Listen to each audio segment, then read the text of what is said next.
Et bienvenue sur Construire son indépendance financière. Aujourd'hui, petite définition, j'ai décidé d'expliquer ce qu'était selon moi la notion d'indépendance financière. On entend souvent sur Internet des termes liberté financière, indépendance financière, revenu passif, qui sont pour moi trois éléments incontournables de l'indépendance financière, mais qui n'ont pas exactement la même signification. Alors pour comprendre vraiment l'indépendance financière, le premier élément est vraiment de comprendre qu'est-ce qu'un revenu passif. Car pour être indépendant ou libre financièrement, ça veut dire que vous ne devez pas travailler, sauf que vous n'êtes pas gagnant du loto. Il va falloir, avant d'être libre financièrement ou indépendant financièrement, il va falloir mettre en place un écosystème qui va vous produire des revenus dits passifs, c'est-à-dire que vous n'allez plus travailler, vous n'allez plus être rémunéré à la tâche ni à votre temps de travail, mais vous allez devoir mettre en place un écosystème qui va vous rapporter des produits, des services, mois après mois, pour vous permettre de vivre, de manger et de continuer à investir. Alors, il n'y a pas beaucoup de solutions. Pour développer ce type de revenus passifs, il y a la bourse, mais ce n'est pas une méthode que je privilégie.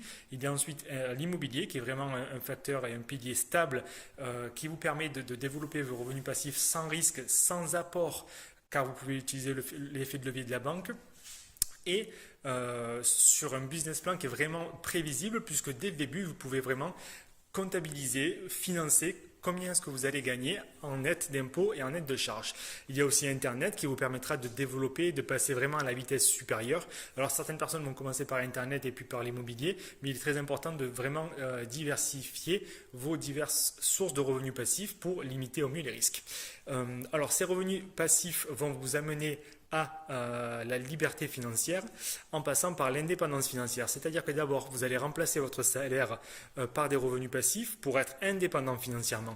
Et une fois que vous aurez l'équivalent de votre salaire en revenus, vous pourrez passer à l'étape supérieure de façon à devenir entièrement libre financièrement en ayant des personnes qui travaillent pour vous ou qui gèrent vos business, qui gèrent vos investissements.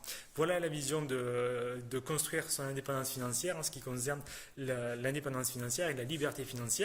Alors au plaisir de vous revoir bientôt pour parler un peu plus de revenus passifs.